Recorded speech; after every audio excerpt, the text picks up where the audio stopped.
Commissioner Putnam, it's all yours.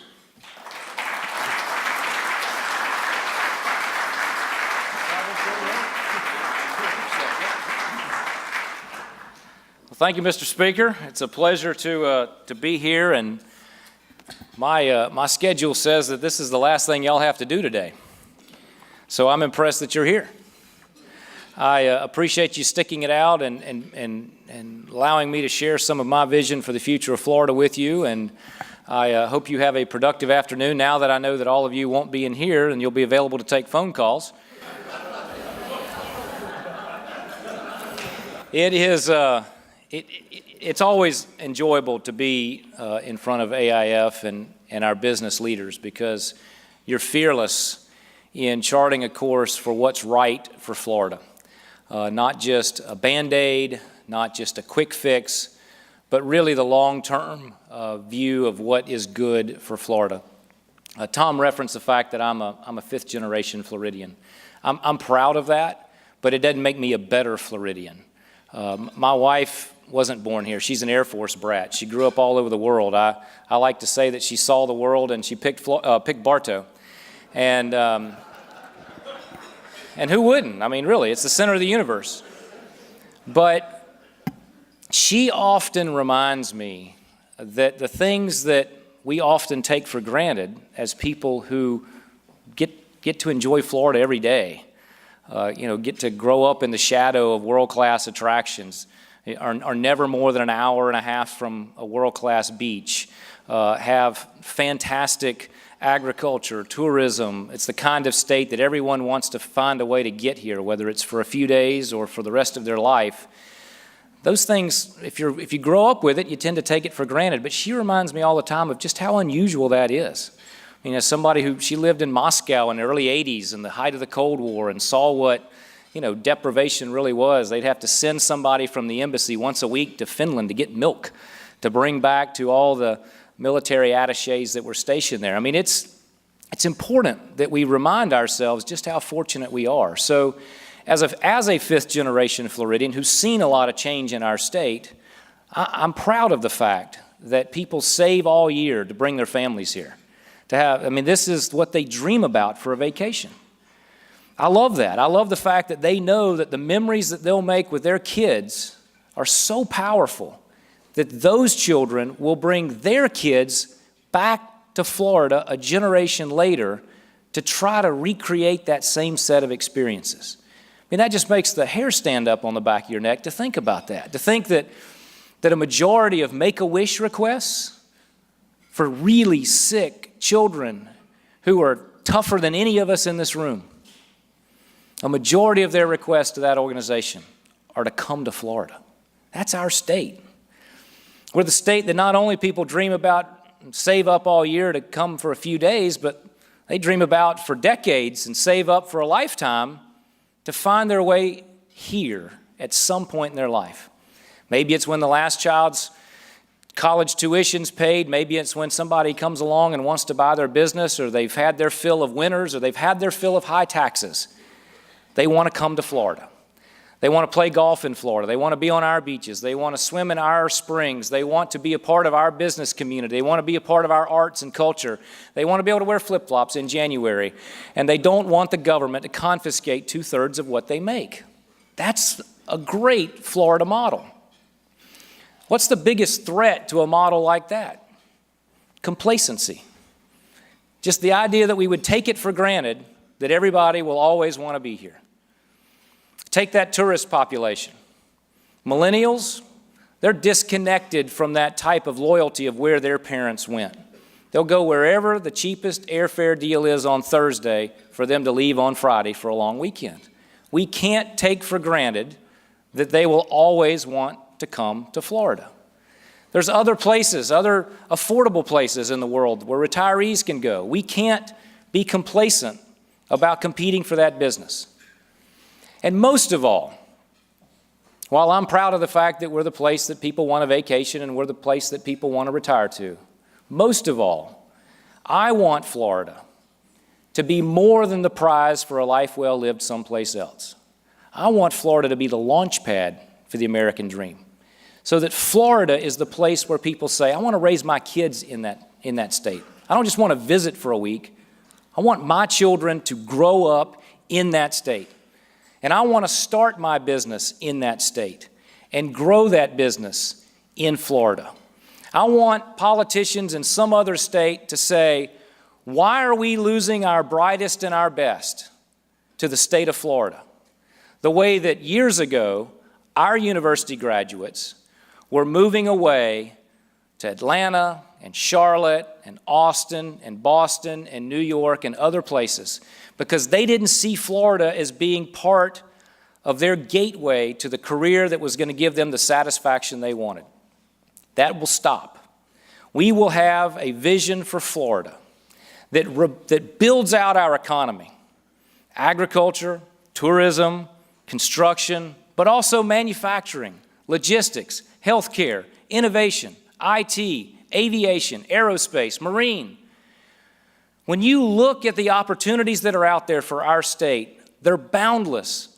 To build on the success that we've had under conservative leadership to continue the positive trajectory for our state, not only to continue to drive down the unemployment rate, but to drive up average wages, not because government says you have to, but because the economy is so strong that it's going to happen anyway.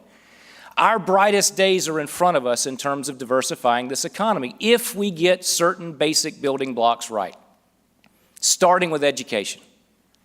I'm a product of Florida's public schools. My kids are in Florida's public schools. When I was in Bartow, you went from one of the 4 or 5 elementary schools to Bartow Junior High to Bartow High School. It was a pretty simple path.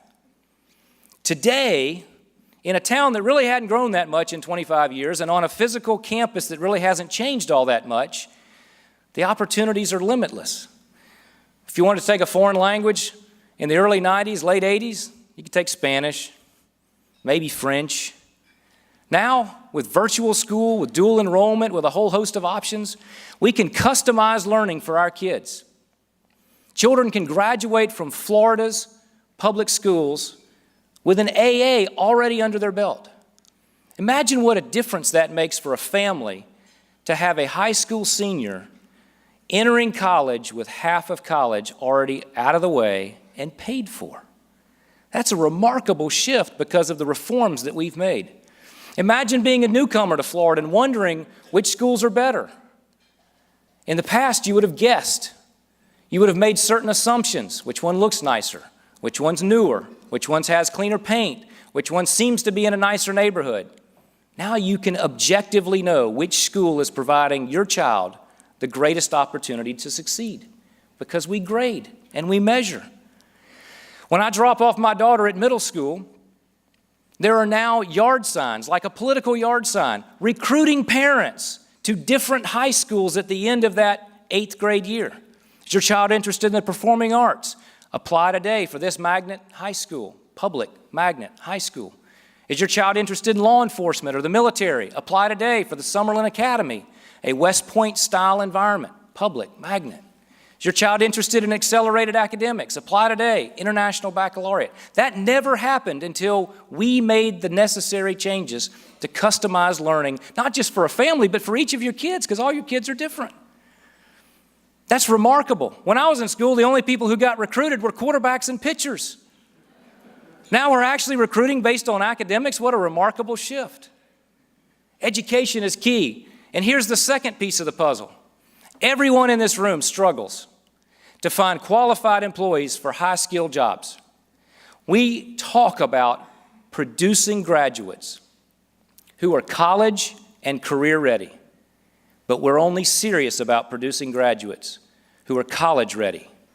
You see, that same college-bound student, university-bound student who could graduate with an AA and dual enrolled and have half of college paid for, because we have stripped career and technical and vocational education out of many of our school districts, the child who wants to be a welder, a mechanic, build boats, repair boats, build drones, work on the Space Coast, don't have the same opportunities to come out with an industry certification that saves them money, allows them to apprentice and intern, and make more money than the algebra teacher who's driving them crazy. We all see this.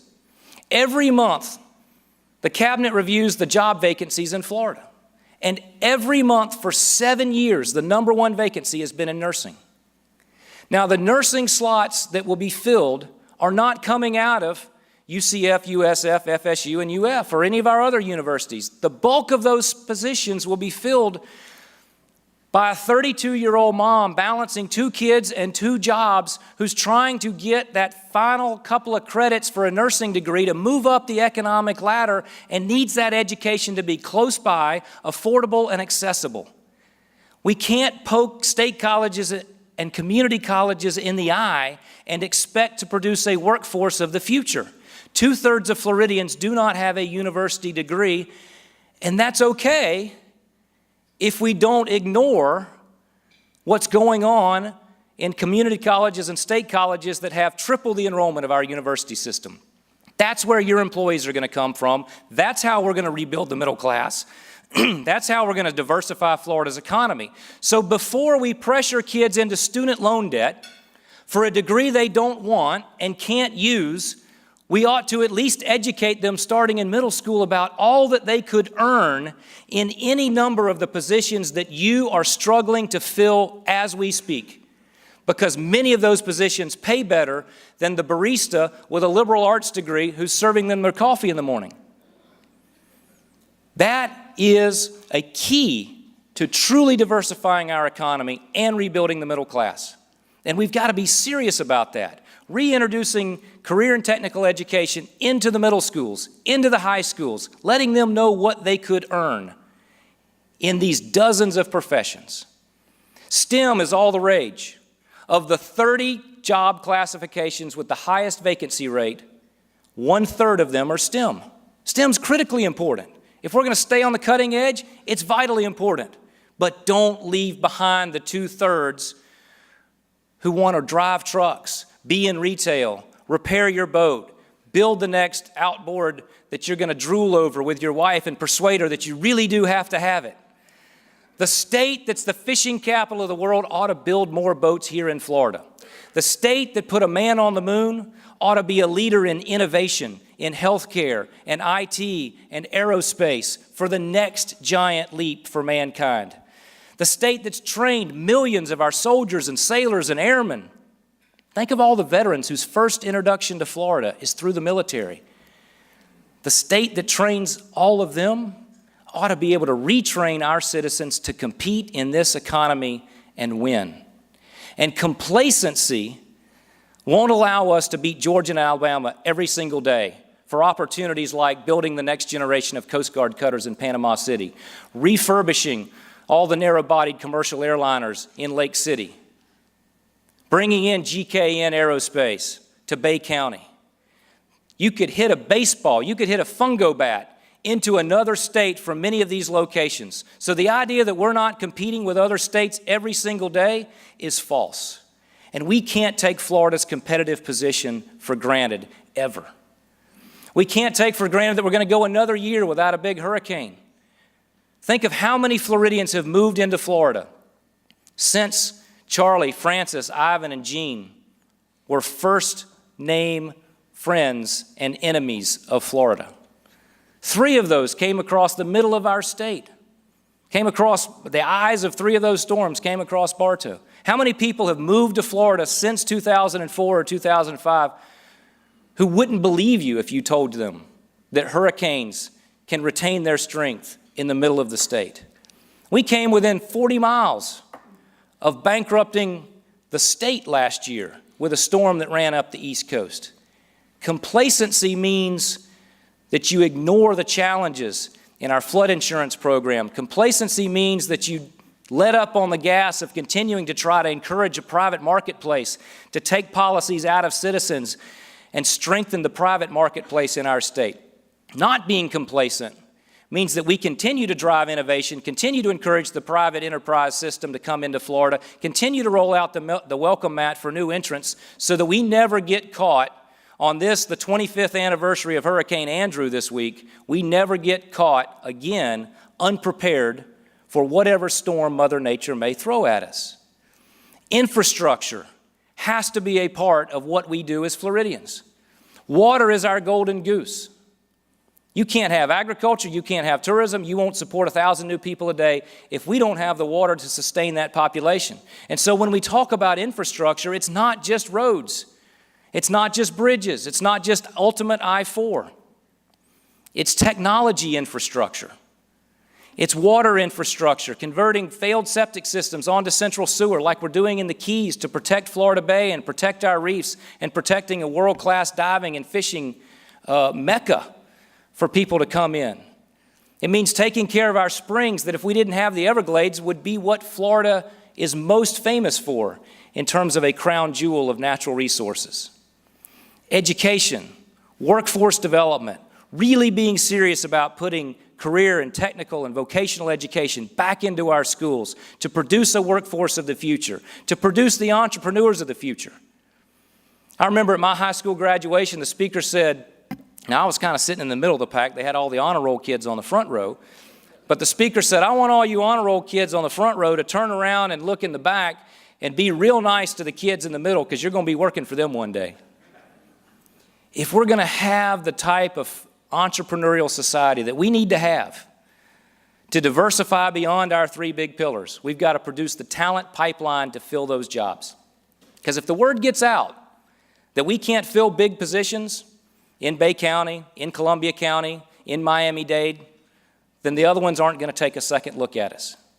We have to build the kind of state where whether you grew up in a small town like Bartow or Clewiston or Defuniak Springs or Green Cove, or whether you're from Doral or Hialeah or downtown Jacksonville or St. Pete, you ought not have to leave Florida to find the kind of career that's going to allow you to find your piece of the American dream here in the Sunshine State. When we put Florida first, protecting the things that make Florida, Florida, educating the next generation of students to compete in this economy and dominate it, producing a world-class workforce that has the basic skills they need, the industry certification that they want from the day they leave high school so that they can enter your workplace and you tailor their training based on the basic skills they have to meet your individual needs, but they're ready to enter that within weeks, not years, then we've accomplished the kind of vision that we want for Florida, which is a state that is more than a prize for a life well lived someplace else. It really is the launch pad. And this is happening. I gave you the examples in Bay County and Columbia County. Well, look at what we're seeing on the Space Coast, where our golden age of space is in front of us, not behind us. You think about the Apollo program. We lit the fuse. Huntsville got the engine contracts, the propulsion systems. Houston was in charge of mission control once they cleared the tower. Today, because of the private sector, in Florida, they're going to build the satellites, assemble the rockets, refurbish the rockets when they land back in Florida, and launch them 60 times in a year. I've been through the factory that's under construction. It's going to have more of the supply chain of space than we did during the heyday of the Apollo program. And if it had been up to NASA or the government, they'd still be fighting over procurement language. We have to be a state that never loses focus on rolling out the welcome mat for business. We have to eliminate the fraud and abuse that takes place in our insurance market, the abuse in the tort system. Be unabashedly pro-small business, because if you're pro-small business, you're pro-big business. They had to start somewhere. Some guy in Lakeland had a better way of selling groceries. Today, it's a global brand. Some guy in Bradenton had a better way of selling orange juice. Today, it's a global brand, owned by another global brand. Somebody had a better way of selling apparel. Today, it dominates the Southeast in terms of fashion. All of these businesses that are great name brands for Florida began small. And if we're for Main Street, then everything else will flow from that in a positive direction. But the biggest danger in Florida politics is a short memory and complacency. Taking for granted that people will just come here. Taking for granted that people will visit here, that they'll want to conduct business here, that they're going to want to bring their families here. Taking for granted that people will just divinely assume that Florida is the best place to live, work, play, retire, start, and grow a business. We have to earn it every day, just like we earn a new customer, just like we produce a new crop, just like we go out there and build out our clients. Every day is a fight for state, for your business. And if we're going to stay on top and build on the success that we've had since 2010, where we've cut our unemployment rate from almost 12% to nearly less than 4%, to a state that's protected its bond rating, a state that's got record numbers of tourists, a state that has 1,000 new people a day who want to make Florida their home, a state that is celebrating a 46-year low in crime, even as we mourn the loss of 2 officers right here in our neighborhood in Central Florida from Kissimmee, who gave their lives to keep all of us safe. Public safety, education, infrastructure, and protecting the things that make Florida, Florida. That's our vision for Florida, that will allow us to be more than a prize, more than a cherry on top for a successful life spent someplace else. But when we put those things first, when we put Florida first, we'll be the launch pad for the American dream. Thank you all very much for the opportunity to share those thoughts with you. I'll be happy to take some questions. Thank you.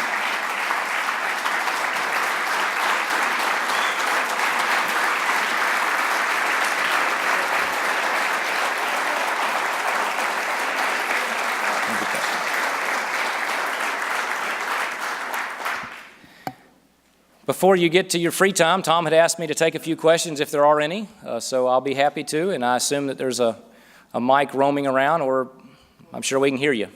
I'll start. That's actually very easy. So you should have no respect for anyone of any stripe who abandons their team for pure political reasons. So, while I am a proud Gator, I will be anxiously awaiting the start of the season. And as I told the governor and cabinet last week, every day but one, I'm happy to support Florida State. Every day but one. That's a pretty good deal. And I'm excited about speaking at their convocation. John Thrasher, being the magnanimous man that he is allowing me to share a few thoughts with the incoming freshmen on Sunday. So hopefully I won't botch that, and they won't be throwing fried pieces of gator tail at me or something like that. Yes, sir. So Florida is so well positioned to play an important role in the international trade and logistics front. As a state, we've invested heavily in preparing our ports. Governor Scott deserves an enormous amount of credit for what we're doing there. It's part of our infrastructure agenda, airports, seaports, in addition to surface transportation. And here's the thing, as a producer, as a farmer, if we don't produce more things, and this is why I spent so much of my remarks, so much time in my remarks talking about expanding our economy and getting into manufacturing. I know a thing or two about deadheading loads. You're sitting next to the truckers. I mean, you don't make money if you're running a lot of deadheads. I can't imagine what it costs to deadhead a post-Panamax cargo ship. So we can't expect them to stop in Florida on a regular basis if we don't have something to put back on that ship. And so that is a key part of the vision for increasing our manufacturing, to be an economy that, in addition to the strength in the service economy, we also build things, create things, grow things, innovate. Now, we're not putting a whole lot of fresh produce on a slow boat to Asia, but we're putting an awful lot of it on airplanes to get to Europe and other markets that can afford what we have and what nobody else can produce in the winter.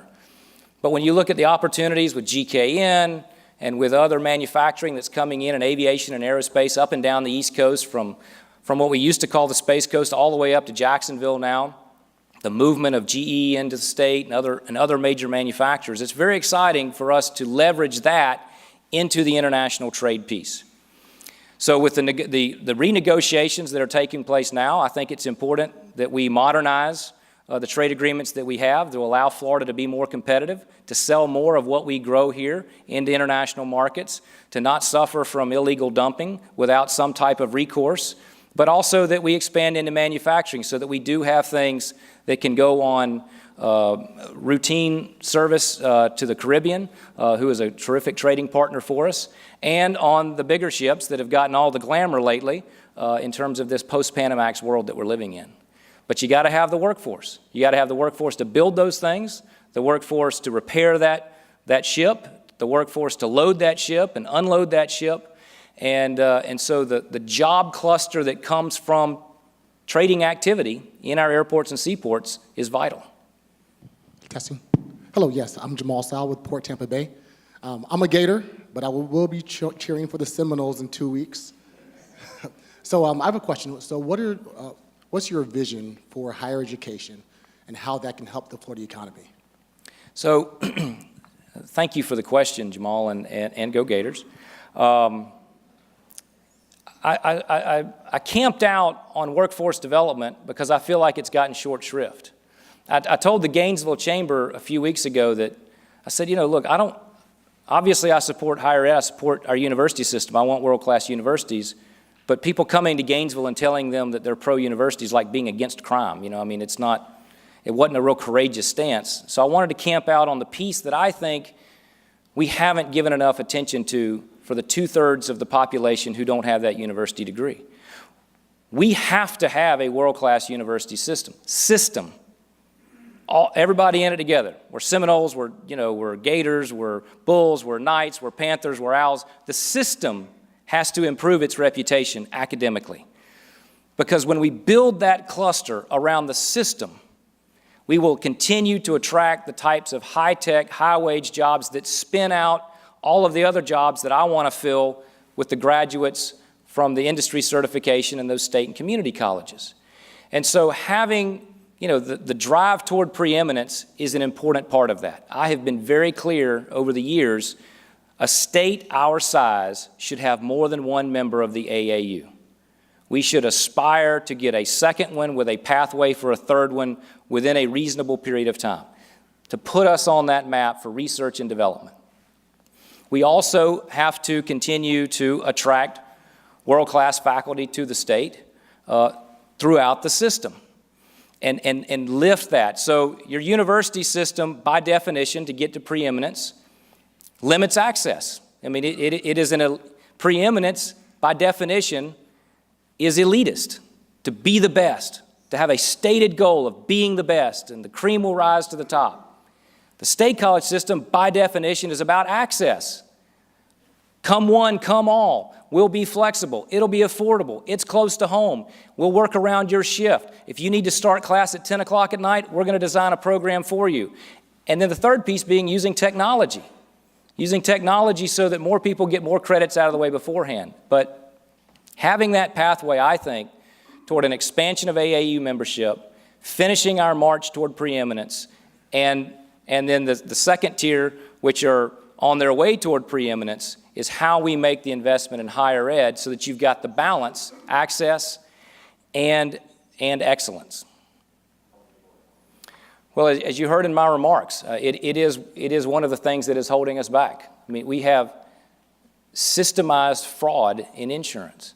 I mean, look at the graph. You don't even have to read numbers. You can just look at pictures and look at the graph of the number of water claims, AOB windshield. So it's now moving beyond just P&C and into auto in terms of the fraud, and it's not just a South Florida problem, it's an everywhere problem. I mean, how we tolerate a handful of firms being responsible for a several thousand% increase in those claims without doing something is mind-boggling.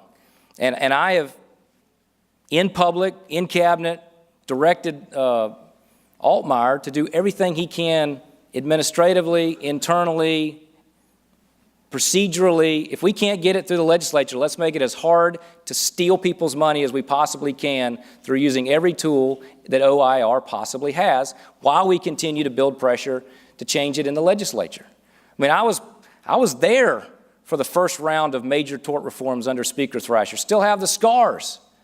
It's a battle worth having to make Florida a business-friendly environment. We're well on our way on the taxes. Governor Scott's taken us the next level on regulations. The next phase is tort reform. We have to be courageous enough to tackle those things and build the coalition in the legislature to get it through there, identifying the pieces that make the most sense to tackle first, and then building from there. Because, the old saying, back in the Charlie Williams days, the old saying was that you loved business and you feared the trial bar. You can't accomplish what we need to accomplish if that's the prevailing theory in the legislature. We've got to be willing to do it. That is the last big black eye where we are not where we want to be in terms of being an attractive place to relocate your business or to start your business. Yes? One of the things I'm real proud of is that, Commissioner of Agriculture, it's kind of a misleading title, and, nobody, they think we did throw away a few quill pens when I got there, but my objective when I came in as Commissioner of Agriculture was to box above our weight class. I didn't feel like we had a central sense of leadership on water policy, on nutrition policy, on energy policy. And so in the category of energy policy, one of the things that we discovered in overseeing the state's energy office was that Florida had this relic tax, a sales tax on the commercial purchase of electricity. And so we identified that as an opportunity to do two things. One, cut taxes, and second, modernize our funding formula for public education. And so when you look at how we build schools, it is a revenue stream attached to landline telephones. Just let that sink in for a second. You have a growing student body population in the state, 1,000 new people a day moving here, and you're dependent on landline telephones to pay for new schools. That's the definition of unsustainable. So we cut that tax rate in half and dedicated the remaining half to PICO. And it was a huge step in the right direction. I think it freed up between $140 and $160 million a year in cash that's bondable to be able to tackle our public education challenges. If you have kids in public school, you know exactly what I'm talking about. Half the playground is covered in portables. They start lunch at 9:45 in the morning. This is a day in the life of, a brand new school opens and there's portables in the playground the day that it opens. And so if we're going to be serious about not only doing what we need to do in public education, but also in higher education, as Jamal was referring, you have to have the revenue stream to go do the things that you need to do. And so I'm honored to have ABC's endorsement. They were great partners in us getting that bill passed, along with Will Weatherford, who's a huge partner in that effort. And we're excited about what that means for the future in terms of meeting the needs of our students, not only for today, but for the future. Yes? Oh, sorry, Marva, the chairman of the Board of Education.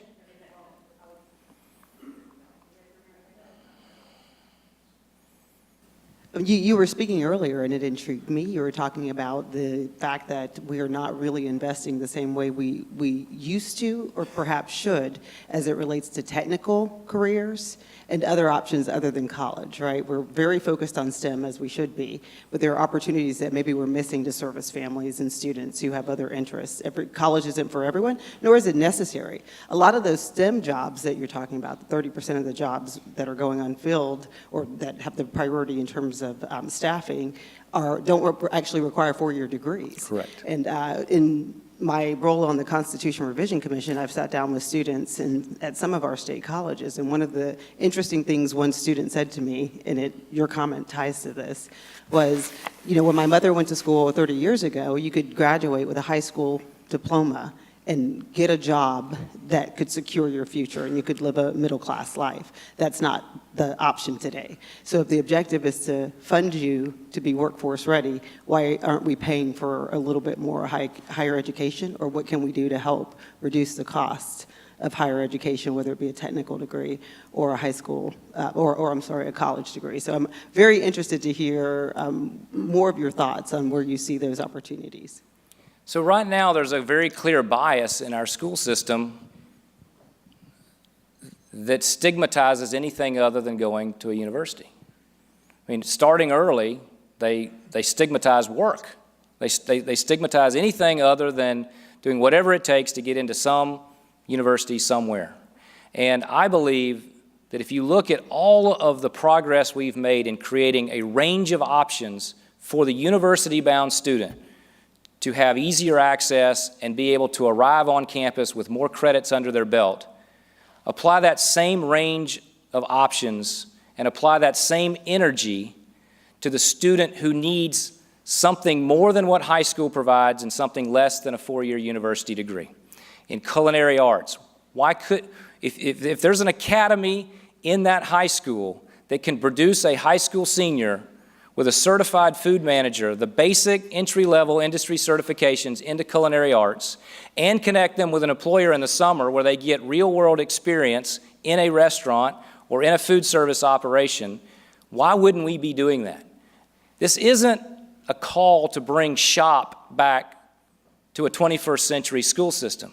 It's a call to modernize career and technical education for the careers of today and put that back into our middle and high schools. So robotics and coding and welding and culinary and all of these things, if you're willing to do it for the university-bound student, to customize that learning, to allow them to have access to virtual classes, to make the connections for them to have apprenticeships and internships, just as the guidance counselor bends over backwards for a college fair, there's no reason not to have a career fair side by side and make sure that technical and career education is aligned with the state and community colleges so that student is in college.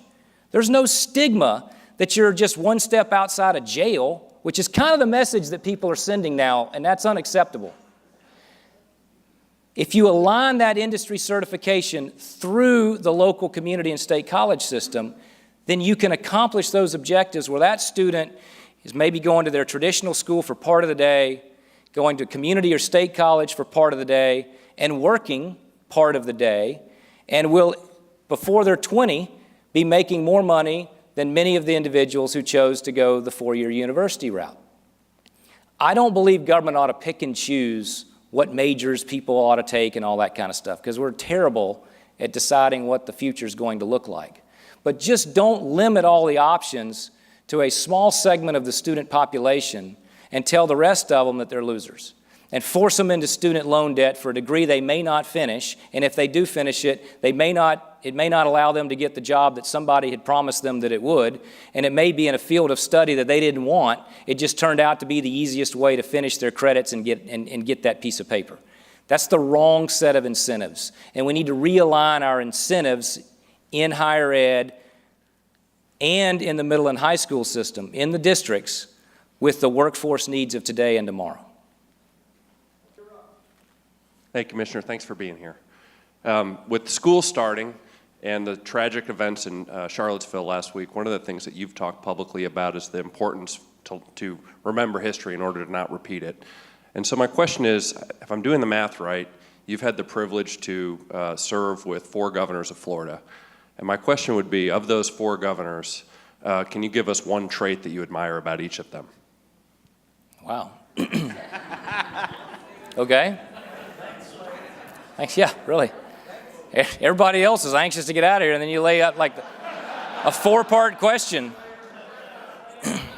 It's like that Rodney Dangerfield movie where he's got to get the final, and he's like, I just have one question in 12 parts or whatever. So I'll do it quickly. Governor Childs never lost his sense of where the people were. I enjoyed my time with him. It helped that he was from Polk County, but he was very grounded in the challenges and concerns of every Floridian, and brought a real focus on that, I thought.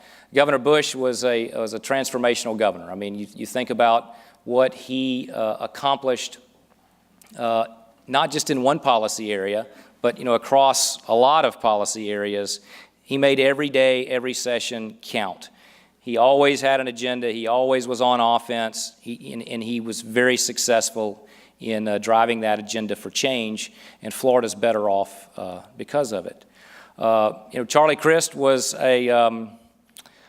certainly someone who had the ability to move around the state, and he was Charlie was a guy who I think always really tried to discern where the people were, and tried to do his best to make sure that policy wasn't getting too far out in front of where he felt like the people of Florida were. And Rick Scott is a turnaround CEO. Rick Scott came in at during one of Florida's darkest times. Not a lot of us knew him. I didn't know him. I have thoroughly enjoyed getting to know him on the cabinet, but here's a guy who came in with a wealth of private sector experience, who focused like a CEO would on the #1 issue facing Florida in 2011 when he was sworn in, which was jobs. And his point was, when there are jobs, every other problem is a lot easier to fix. And when there are no jobs, every other problem is virtually unsolvable. And so by doing that and driving down the unemployment rate, it makes it a lot easier to deal with education. It makes it a lot easier to deal with water. It makes it a lot easier to deal with juvenile justice. It makes it a lot easier to deal with any of the things on any given year that we think are the most important things, because he has turned our economy around. And as a result of being a turnaround CEO, Florida's gone from being #1 for bankruptcies and foreclosures and people underwater in their house and everything else to being the envy of the nation. And that's pretty remarkable. Thank you all very much.